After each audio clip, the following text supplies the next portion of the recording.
We're going over the pentose phosphate pathway, and we started with a few things. So, up here, G6P means glucose 6-phosphate. It comes out of glycolysis. It's a molecule we should be familiar with, and it's new, freshly minted, and ready to go into the pentose phosphate pathway.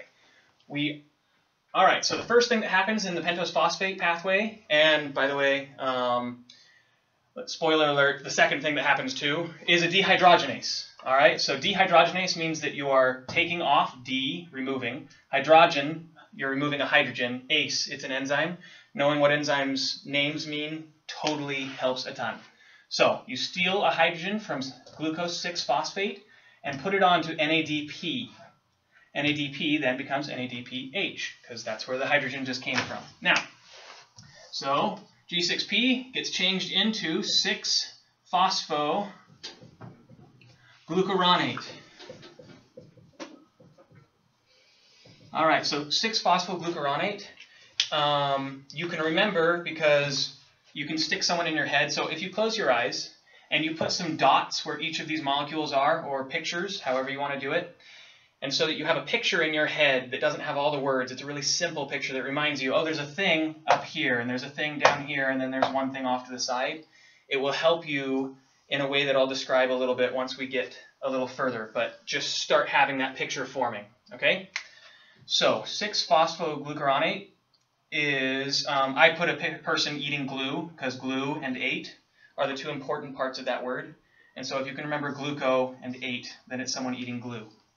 Now, the second dehydrogenase, which is just going to be a DH in this pathway, acts on the second molecule, which is really kind of nice. And so you have NADP going to NADPH. Come on in. All right. So, and its name is, it follows the same pathway as this one right here. This one is named, this molecule, dehydrogenase, 6-phosphoglucuronate dehydrogenase. Would there be a positive charge on that or no? There would. Cool. All right. And so when this acts, it steals a hydrogen and sends it down to a third molecule. This third molecule is called ribulose 5-phosphate. Okay? So far we've gone through about a third of the entire PPP pathway, pentose phosphate pathway. I invite you guys to go ahead and look at this for just a sec. Make sure that the names, you know what they are. And then when you feel like the names aren't completely foreign, close your eyes. And for each of the molecules and each of the enzymes, so there's 3 molecules, 2 enzymes. The 2 enzymes both do the same thing. They're both named after the prior molecule. And then you just tack on dehydrogenase. Those 3 molecules make a picture, a dot, someone eating glue, whatever, and give it a place. And then the enzymes go ahead and give them a place next to it. There should be 2 enzymes. Whatever your picture looks like is acceptable. Simple is good. Okay? Now, go ahead and go through your picture, starting with the first dot. Name the first dot. Now name the first enzyme. And do this at your own pace and continue until you've gone through all 5 objects.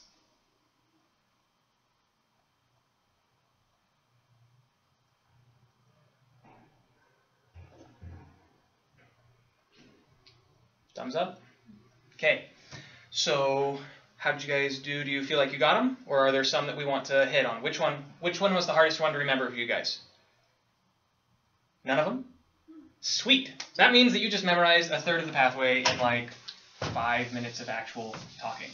Yeah, that was great. Nice. All right, so now let's go ahead. Rib and eating glue. Yes, and so ribulose has an L. Rib last time. Oh, that's Yes. I like that one. And so with the sugar thing, I've actually been using. That was really good because you're the one who said the sugar bit. It's a rib covered in sugar, and since it's covered in sugar, you want to lick it. So, and then that's the L, ribulose. That's funny. Yeah. What's the other one? Lose ribs. Like losing ribs. Oh, that one. Eating glue.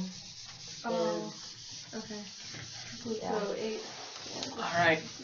So, before we go on further, just to talk a bit about that memory thing, you now have one picture. set it to the side. Don't have that picture being added onto and make it hyper complicated with all the other stuff we're talking about. You have one picture, seal it in an envelope, set it to the side, whatever.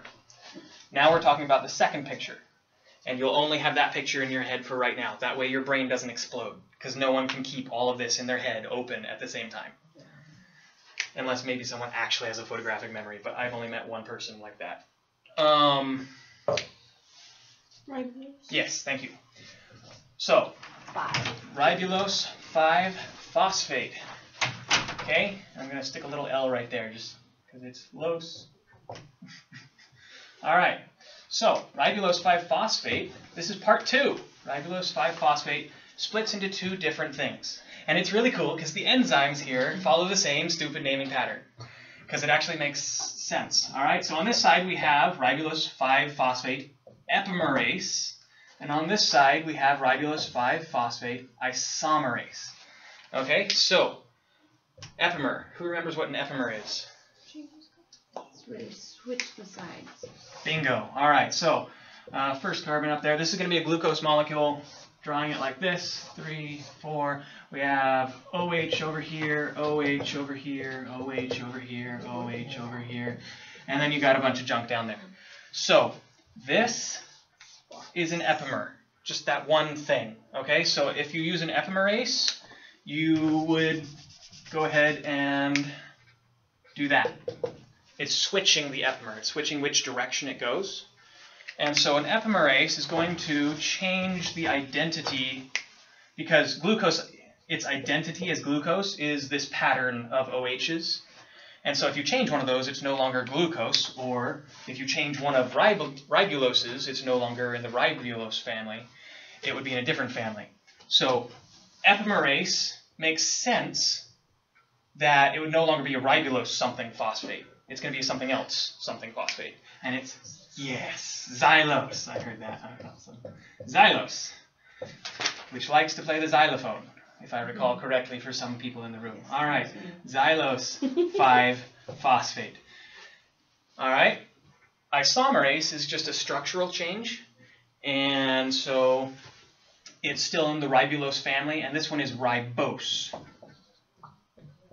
And sometimes I actually find it really fun and helpful to remember when there's stuff that's sort of close like this. Sometimes it sticks right, sometimes it sticks like cross-eyed. And I like to, one differentiating tactic that I have is when I'm saying the word in my head, I will say one of them with a funny emphasis. So I'll go ribulose 5-phosphate, ribose, and every time I say it in my head, it's ribose. And so that forces you, you're not going to forget that you feel like, I feel foolish even in front of myself in the blank nothingness of my mind. And it's great because then you get to feel like a fool every day, and everyone should have that opportunity. So ribose 5-phosphate, and you won't forget it because every time you click on that dot, it's like, oh, it's that one. All right. So now you have these two, and they are going to, so these two both have 5 carbons, as we see here. The phosphate is on the 5th carbon. The fun thing in this pathway, which I really appreciate Dr. Yasmin saying, is the phosphate's always on the terminal carbon. So if it says 5-phosphate, that also means that there are 5 carbons. It's a nice little pattern.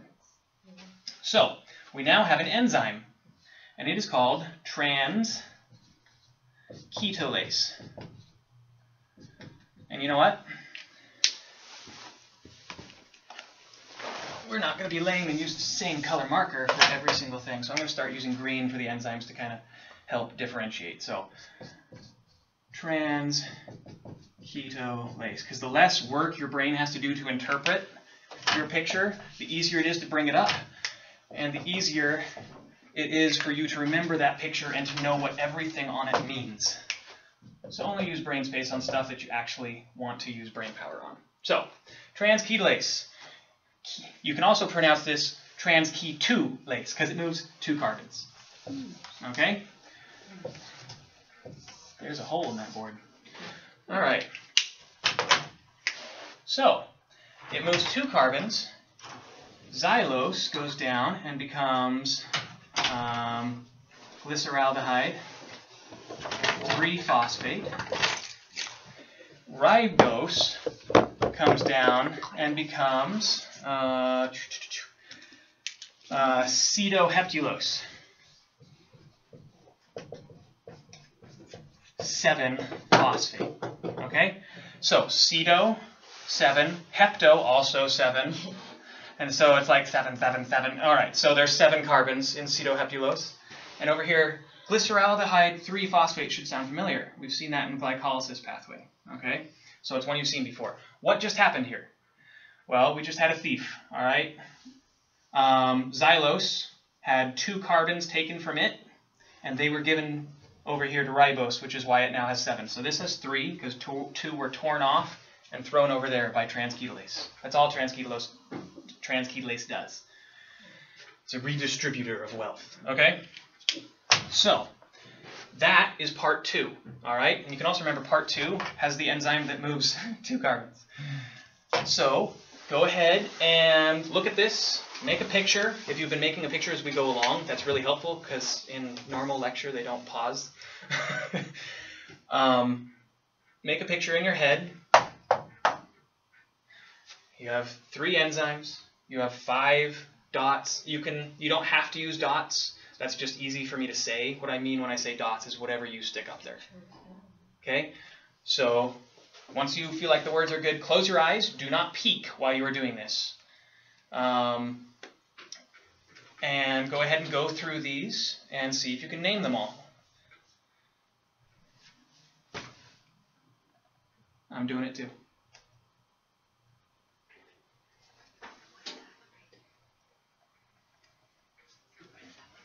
If there's one, this. Glyceraldehyde 3-phosphate. Yep.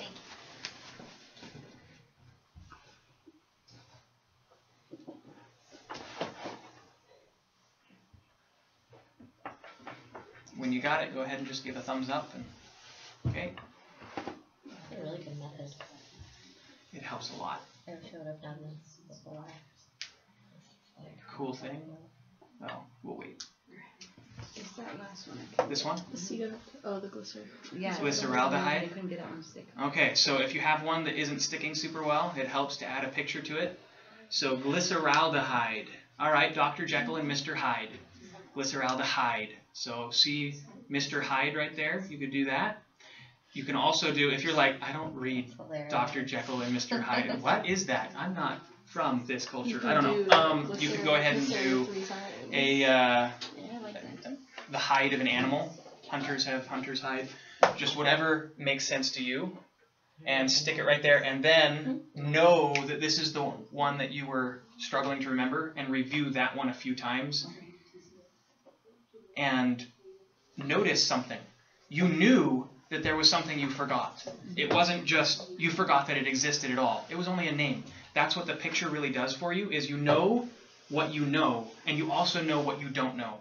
And that means that you can do all of your review in your head because you know if you have every piece or not. If there is a piece that you can't pull up, you know you need to go research it. That is extremely valuable.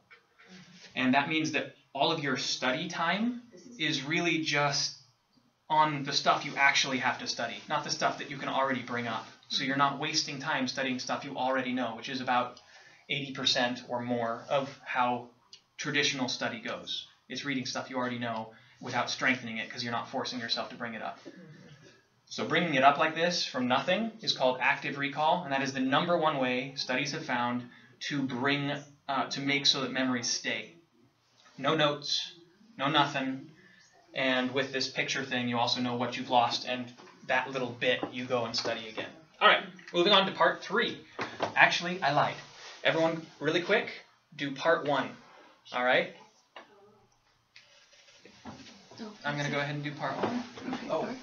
here.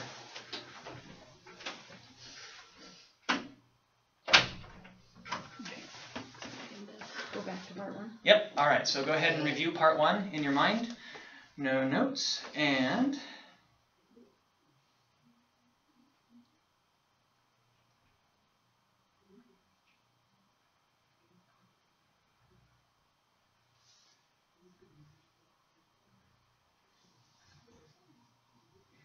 then whenever you feel good, go ahead and thumbs up.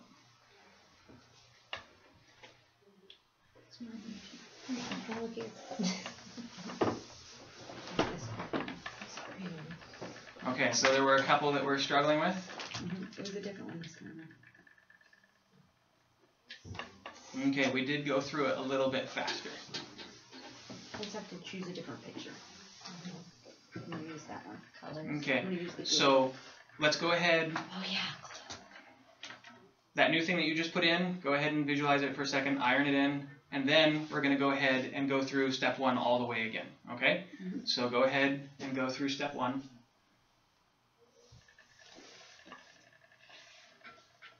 And against temptation, don't peek. Beat yourself, beat your head against it until it comes. And 80 to 90% of the time, it will come. It's after you've been beating at it for a little while. If it still doesn't come, like after you've been thinking about it, then you go to the notes. You're training your mind that your resource is in your head, not on paper, and there is actually a difference in your recall pathways when you do this, because your brain operates off of triggers. And wherever the pathway starts is what leads to the information.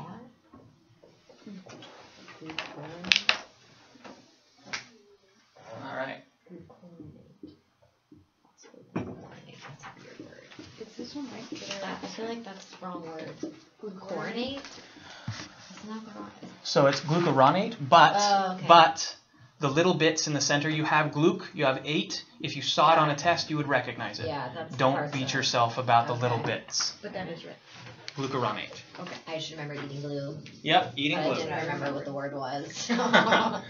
And that at least you're right. It would help me deduce it. so, and we did actually go a little bit faster than, because I actually just was doing this in another room, so I'm going faster than I normally would. That part. So, yeah. And I'll go ahead and